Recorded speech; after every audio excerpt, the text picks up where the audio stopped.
Let's listen I in. have to say that I'm surprised. That's what the Secretary of State of the biggest empire in the world has to say. This is one of the speeches that will conclude his administration, the Obama administration. In the Middle East, whole countries in the Middle East are collapsing. Terror is everywhere. And for an entire hour, the Secretary of State of the United States talks only about the only democracy in the Middle East, a democracy that is one of the only stable places in the entire Middle East.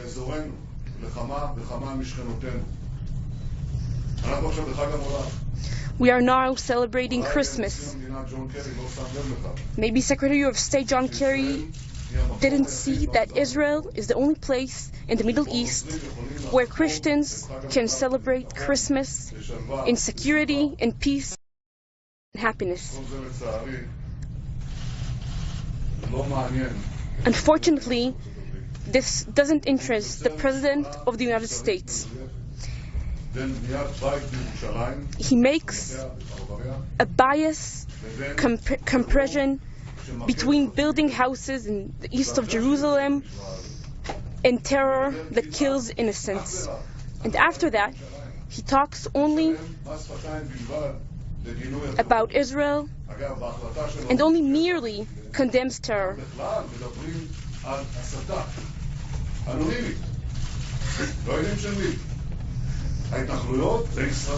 The settlements, that's Israel. But Palestinian incitement, it happens. They don't say who incites.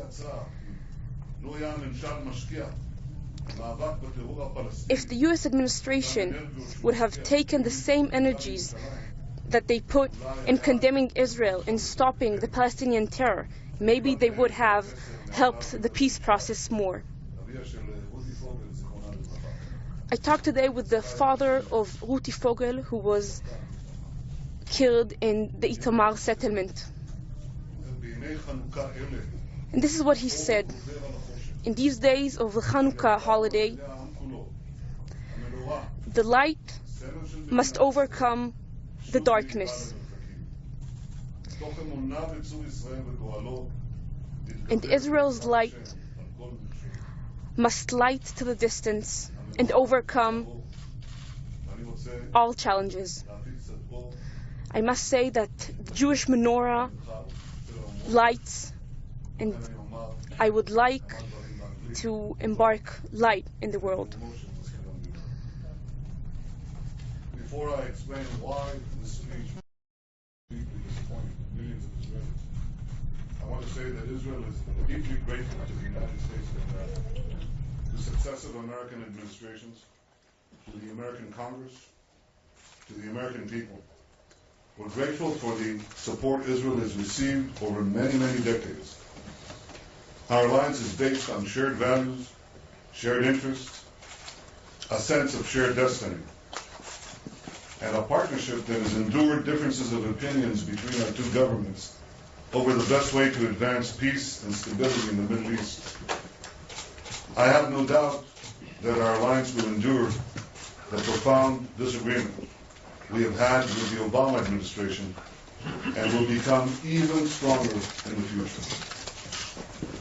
But now I must express my deep disappointment with the speech today of John Kerry.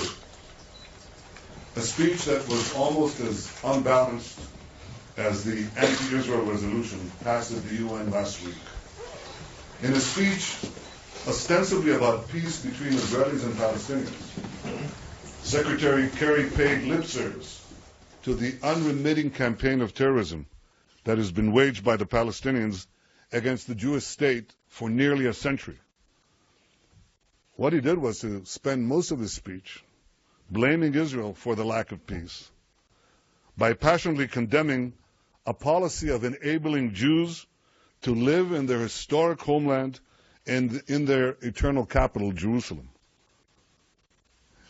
Hundreds of suicide bombings, thousands, tens of thousands of rockets, millions of Israelis in bomb shelters are not throwaway lines in a speech.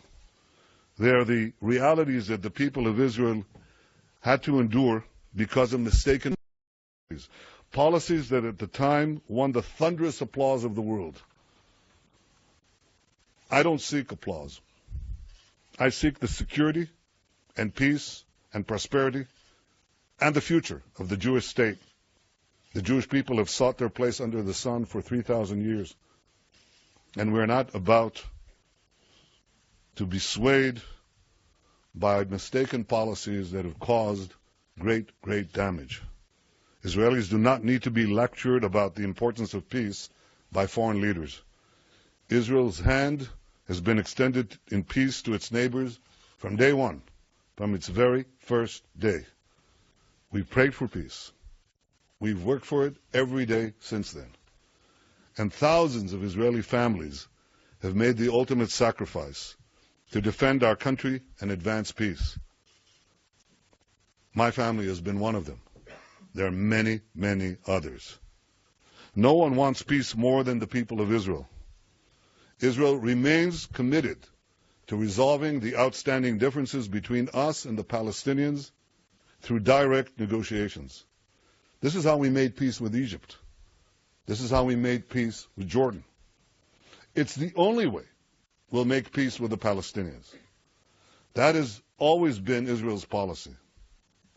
That has always been America's policy. Here's what President Obama himself said at the UN in 2011. He said, peace is hard work. Peace will not come through statements and resolutions at the United Nations. If it were that easy, it would have been accomplished by now. That's what President Obama said. And he was right. And until last week, this was repeated over and over again as American policy. Secretary Kerry said that the United States cannot vote against its own policy. But that's exactly what it did at the UN. And that's why Israel opposed last week's Security Council resolution, because it effectively calls the Western Wall occupied Palestinian territory, because it encourages boycotts and sanctions against Israel. That's what it effectively does. And because it reflects a radical shift in U.S. policy towards the Palestinians on final status issues, those issues that we always agreed, the U.S. and Israel, have to be negotiated directly, face-to-face, without preconditions. That shift happened despite the Palestinians walking away from peace and from peace offers time and time again, despite their refusal to even negotiate peace for the past 8 years, and despite the Palestinian Authority inculcating a culture of hatred towards Israel in an entire generation of young Palestinians. Israel looks forward to working with President-elect Trump and with the American Congress, Democrats and Republicans alike, to mitigate the damage that this resolution has done and ultimately